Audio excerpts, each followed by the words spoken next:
Hello, Internet. Good boy, waiting, Biggie. What's up? Chill.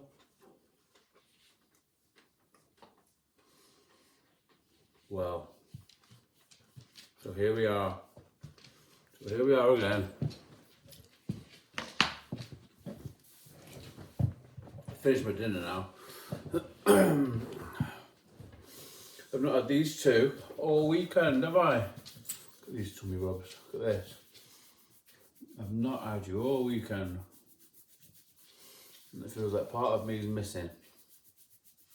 It really does. We've just been talking about that, haven't we? Come here, you. Come say hello. On the camera. Yeah. No. I just said something. It doesn't mean there's no one's there.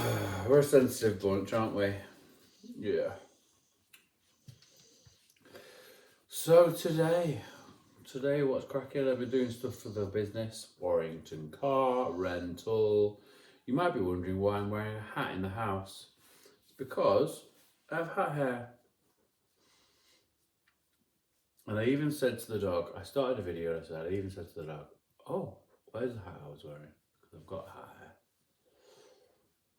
So, well, now they have the light.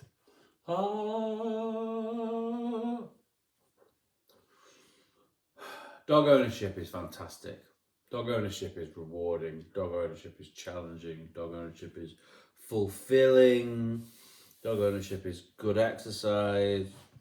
Dog ownership is good fun. Dog ownership is a nice high level of responsibility. I love you guys. I really love you guys. I missed them when they weren't here this weekend. Really missed them. Really missed them. So, what would be my piece of advice for today?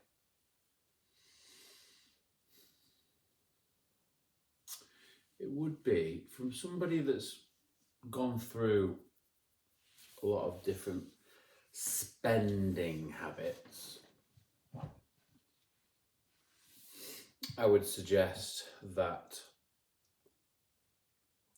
spending money on frivolous material goods will give you what it's intended to give you,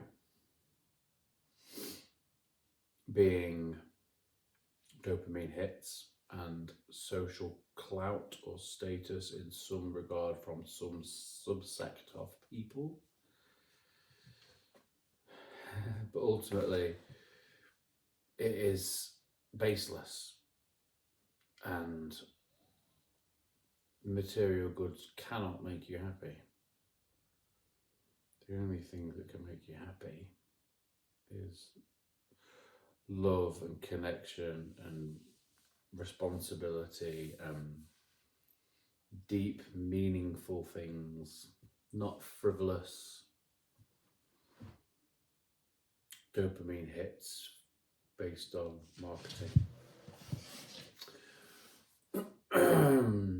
I mentioned something yesterday about the nuances that I've suggested, that I've witnessed, and differences in a traditionally Christian-based culture, and from what I have experienced from other, specifically in relation to Islam.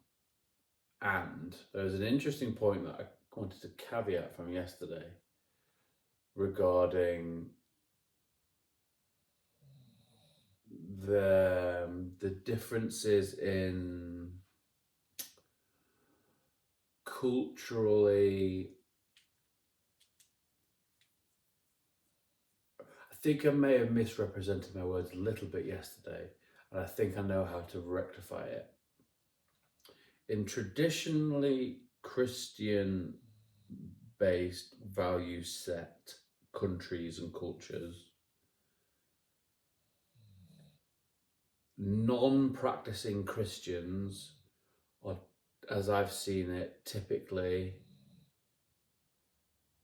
more forgiving, and society appears, in my limited experience, and especially regarding thievery, it sort of looked down upon. So society appears to be slightly more, has the potential to be more harmonious. Whereas non-practicing, this is the caveat from yesterday, it's non-practicing, shush, non-practicing Muslims. This is the big caveat, it's the non-practicing Muslims or non-practicing Islamic-based cultures that are not respectful. Because obviously you get that in everywhere. So what I'm trying to say is, when you've got a culture that's based in Islam, from what I can understand, the non-practicing people are more of they're less forgiving. Islam seems to have, the difference in Islam, as I can see it, with Christianity is forgiving. It's based on forgiveness, right? So when you've got the culture that's traditionally Christian, even when the people are non-practicing, it still seems to be a more forgiving and harmonious atmosphere within that area.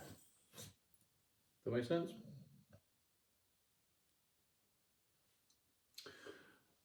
And non-practicing Christians seem to be, it seems to be a more harmonious society, specifically regarding thievery. Non-practicing Muslim, no, because they can't be called Muslims, can they? Because they don't fall into that category. So that's interesting. So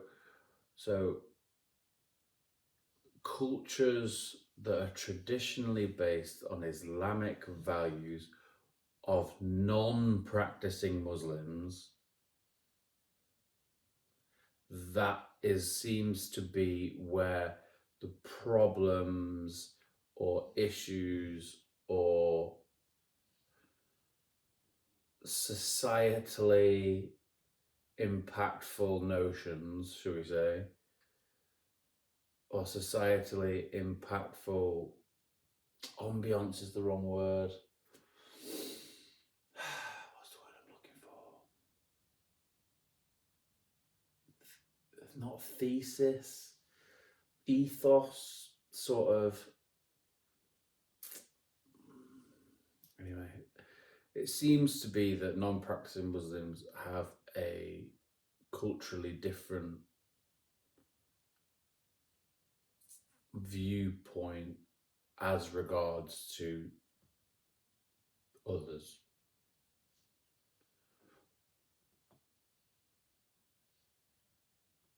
Because even when you've got a non-practicing Christian, person from a traditionally Christian values culture, they seem to have a different relationship with people, other people. That's quite a good way of putting it. So where practicing Islam, practicing Muslims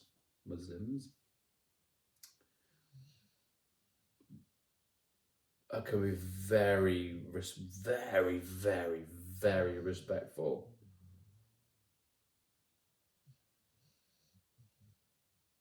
And stick to the rules. And that's part of it. And by the way, if anyone sees this and has any, not objections, because I don't feel I'm saying anything too untoward, but more information that might be useful for me to take on, absolutely please let me know. One thing about being wrong I've realised, it's a really exciting opportunity for growth. I don't have any problem at all with being wrong. So if anyone thinks that I am, I'd more than happily welcome a detailed discussion about it, completely judgment free. Because that's important.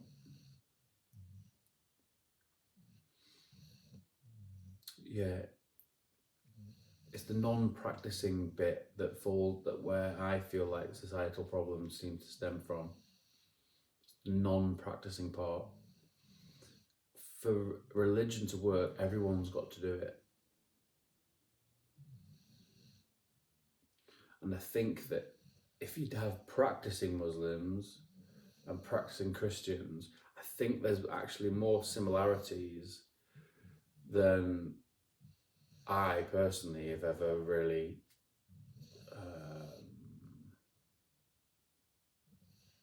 clocked on to. Might be an easy phrase to understand.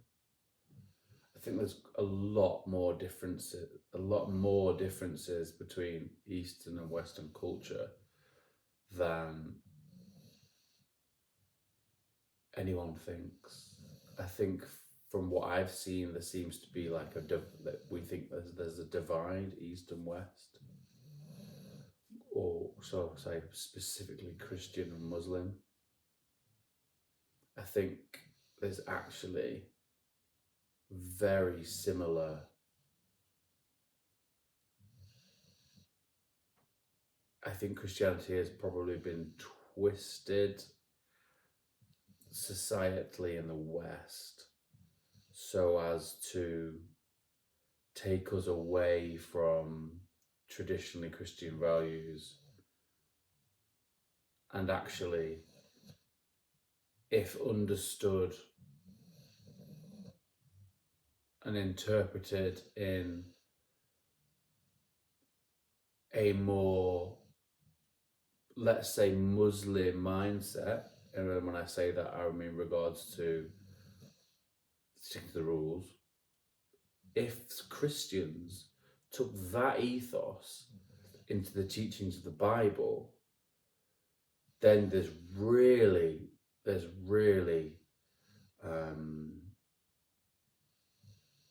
more similarities than not.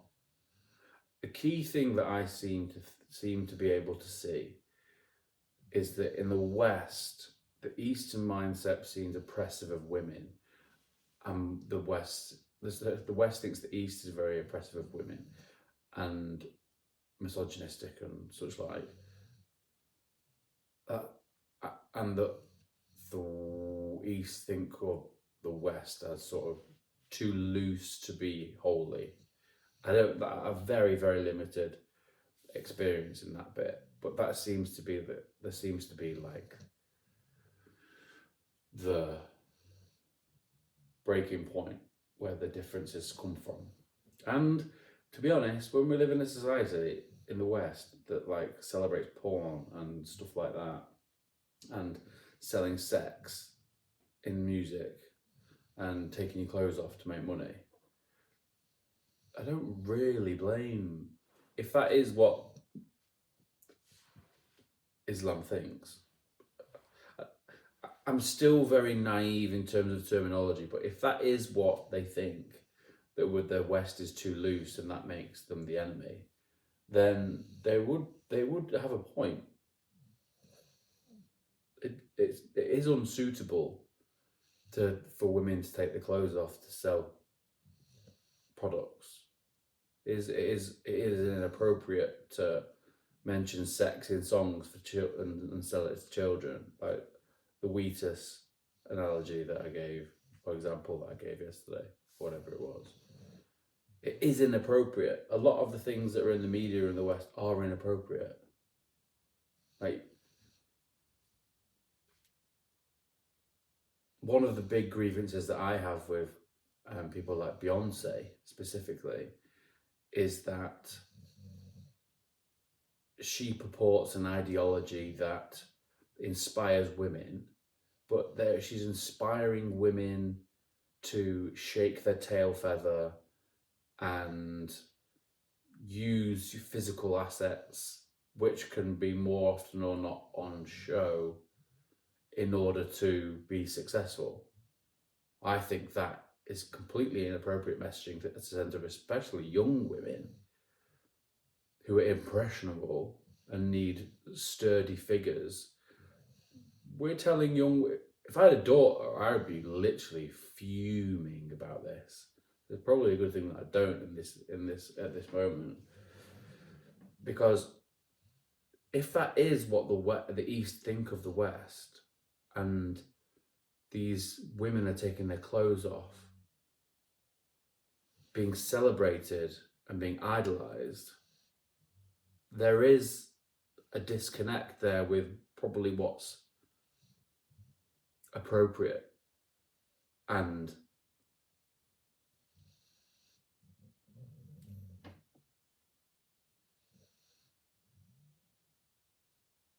good. I can't think of the right word. And good for women to know.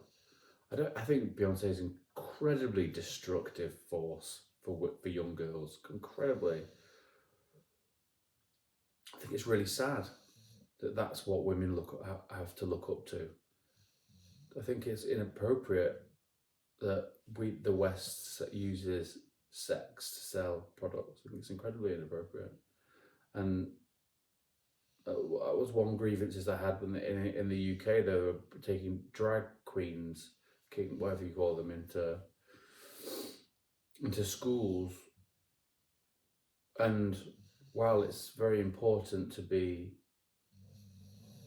welcoming, cordial, respectful of all people that do whatever they want in their own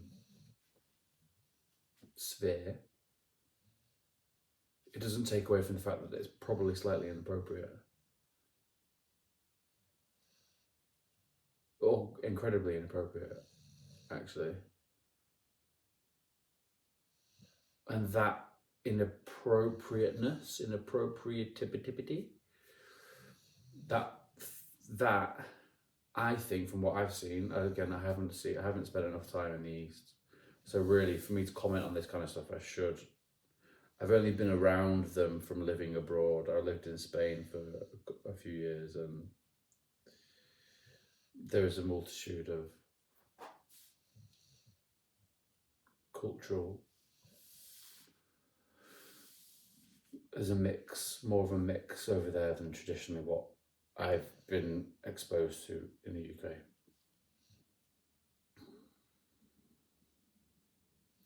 But yeah, I if that is the grievance, and this should be something really that I go and explore and feel, and I get a real felt sense of, rather than commenting from a position of some understanding rather than completely nuanced lived experience in the belly of the beast, pardon the phrase.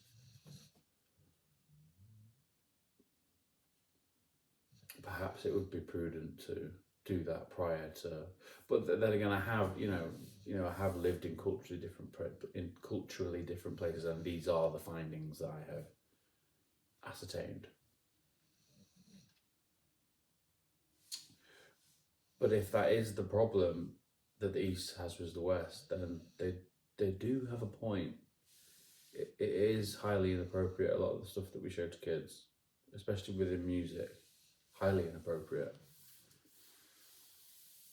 I've noticed it before, the Wheatus thing, but highly inappropriate. And I think there are a lot more a lot more similarities in practicing Christianity and practicing Islam than we are led to believe, or at least I have been led to believe.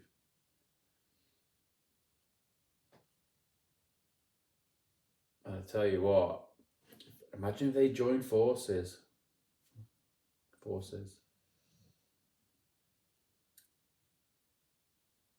Because really the problem isn't the religion or the faith type, it's bigotry. It's negative energy. It's the black of the yin and the yang.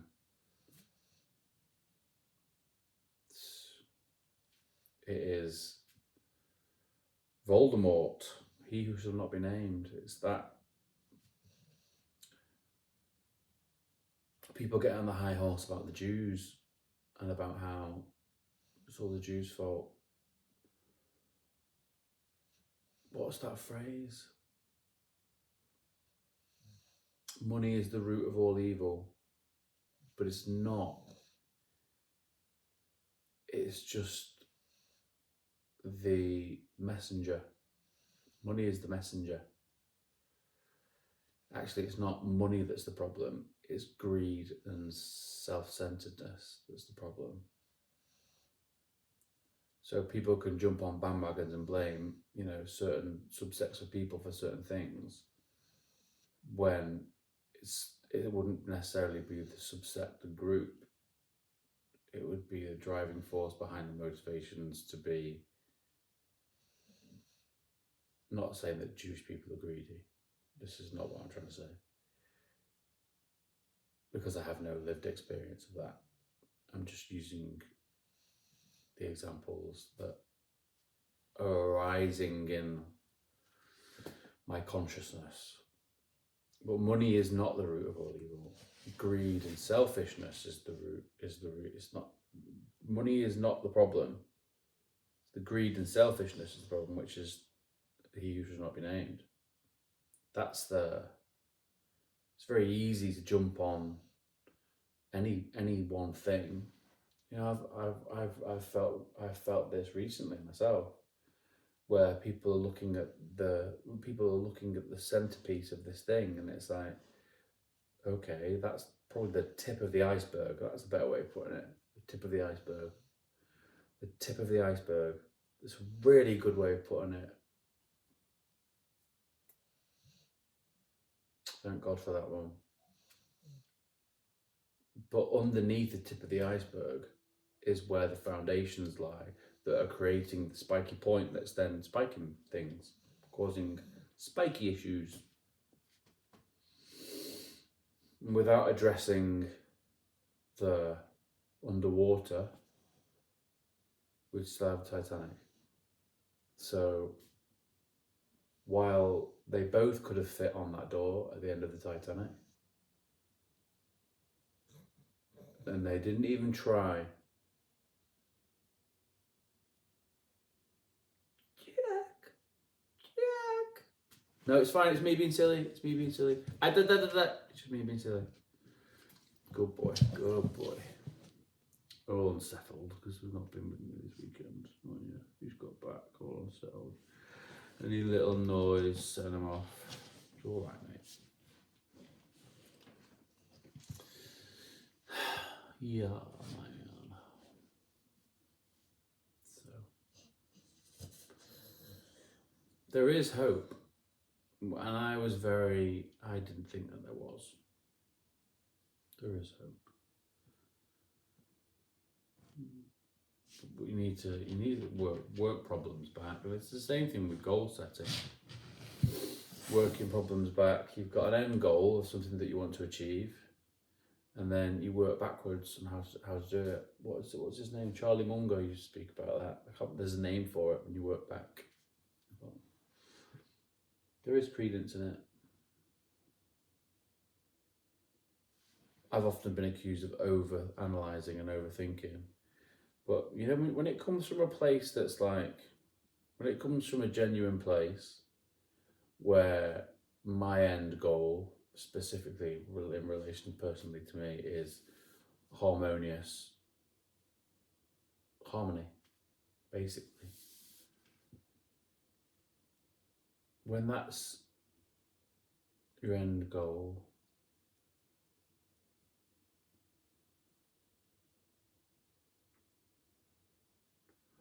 I've just realised that that's not everyone's end goal. And that's quite I don't mean to sound big-headed, but it's quite noble, isn't it? I think that's why I get so frustrated when dealing with people.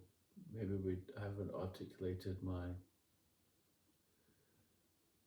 motivations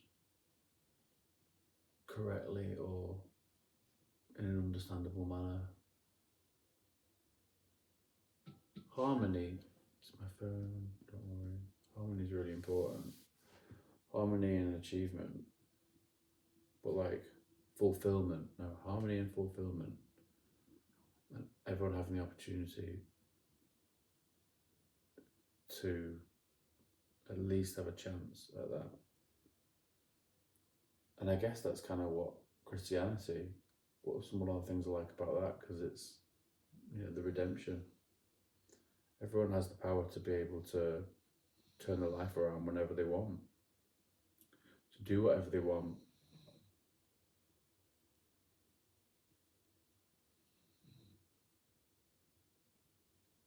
I just don't know if the current system is necessarily set up to alleviate any potential issues that might arise regarding equal opportunity. And I think that's quite sad. And now I'm covered in dog hair.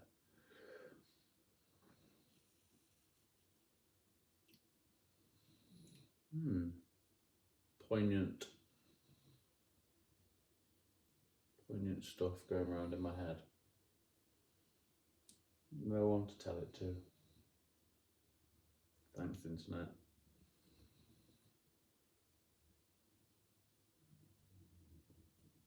I suppose that is the driver of this channel. Listen to me.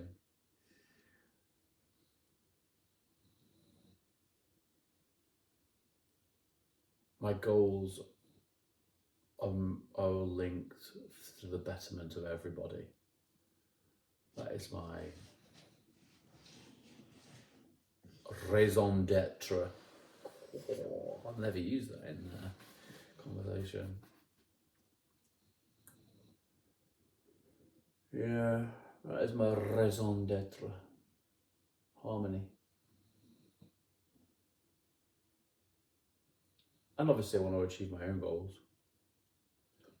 I've got a life path laid out for me that I want to fly through and experience fully and savor.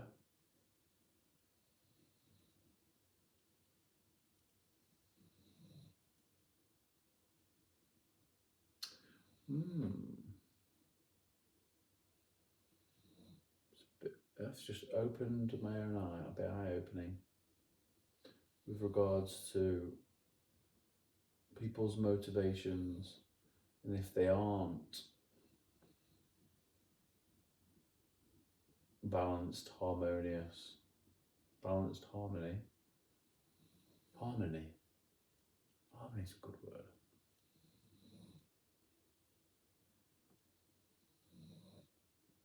Ooh, that's a really cool word. I like that. Harmony. Yeah, anyway, I'm getting tired.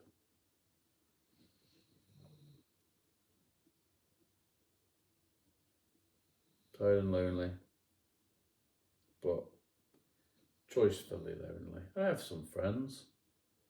That I keep.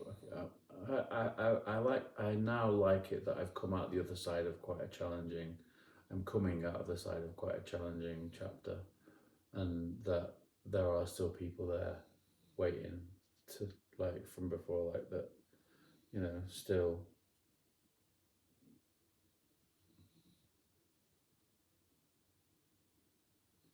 are excited to see and hear from me. That feels nice. Feel seen. So the boxing in London is where we're going. Eubank Jr. versus Conor Benn, which is a really big deal. Not the greatest fight. I'm not really getting excited about the level of the fights, but as an event, it's pretty bougie. It's pretty cool. So I'm knackered. I can't even bother to get up to turn this off, but I'm gonna have to.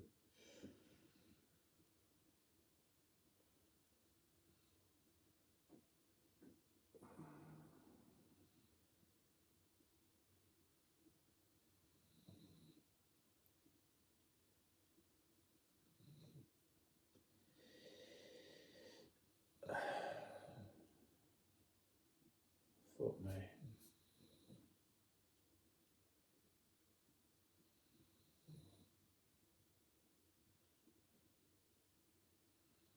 Challenge.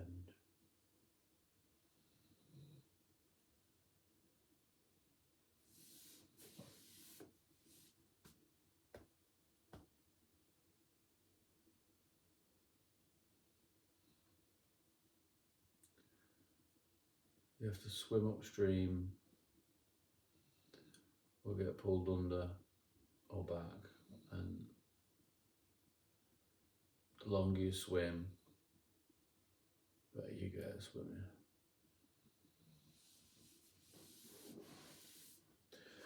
Make money, money, money, money. Don't spend money, money, money, money. Oh, man. Hell's bells.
You hear the tails going.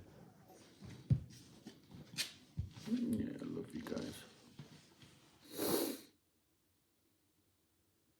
Hollywood's got a lot to answer for.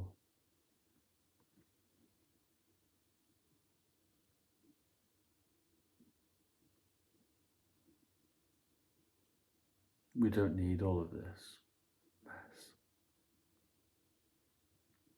It's not necessary.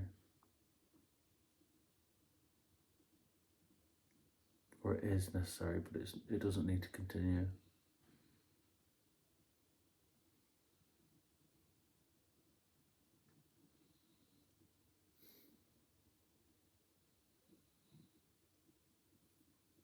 It's not a pleasant system to be caught up in at times. But it's not hell. It's not hell because there's so many beautiful moments.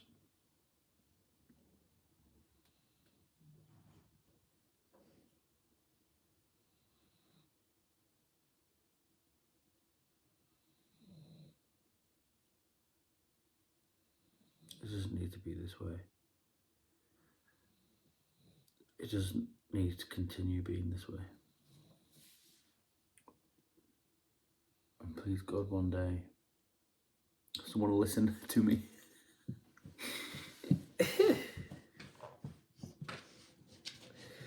I just think I've just taken in so much different personal development stuff that I would just really love it if someone did. Because I really changed. You know, they say leopard can't change the spots. Like, it depends if you want to or not. That's literally it.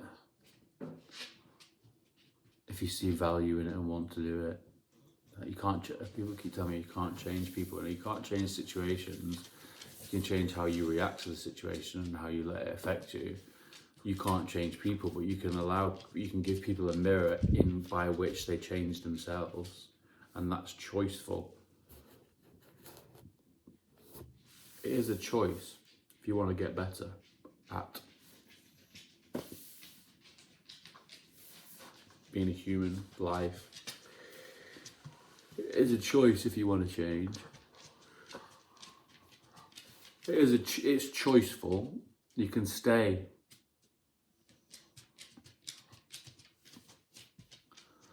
mean, selfish. You can. Change isn't easy, and it does require resilience. It does require resilience. I'm not gonna, from my personal experience of having changed and grown as I see it, it can be uncomfortable, especially at the start. It can be uncomfortable, but you have to keep the faith, because there are going to be things that you drop inevitably. That's kind of the point, isn't it? It's dropping bad habits effectively. Changing for the better is effectively dropping bad habits, isn't it? Whether that be personality traits or literally actual bad habits. Because we can have bad habits of thinking, which lead us to personality traits.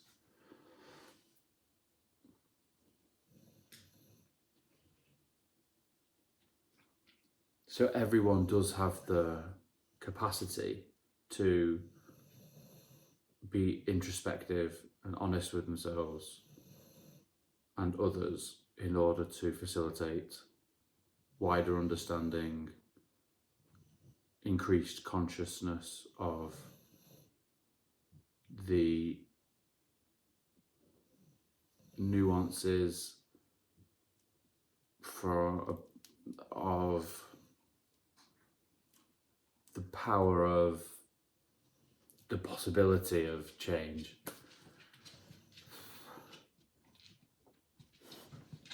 And why that might be helpful, necessary, important, prudent.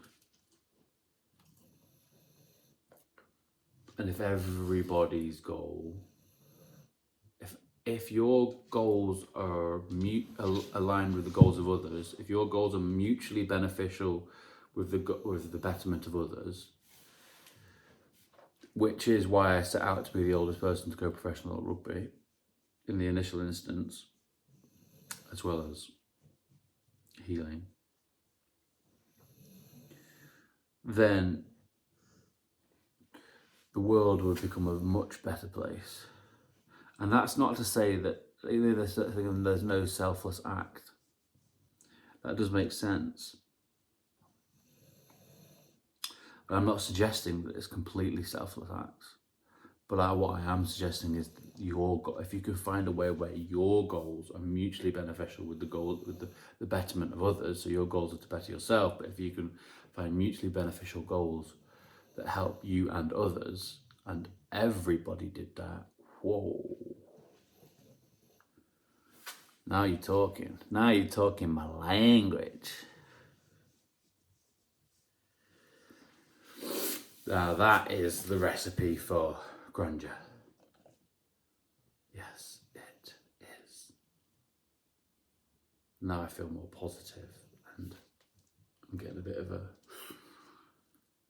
dopamine, serotonin-y, adrenaline-y rush, because that's a really exciting, important message.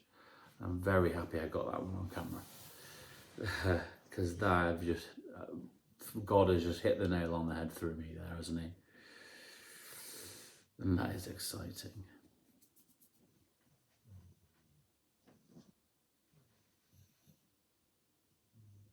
I wonder if anyone will ever actually see this. They will.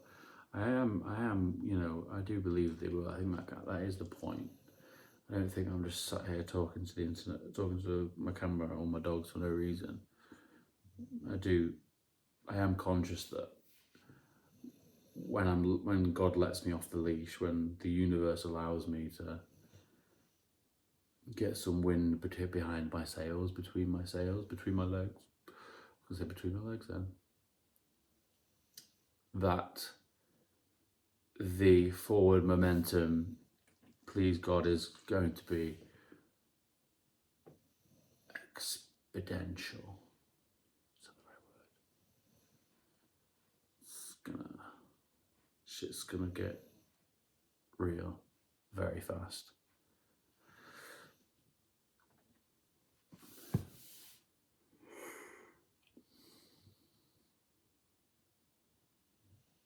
And I'm ready for it. Bless you. Bless you. Like it or not. Because shit happens when you party naked.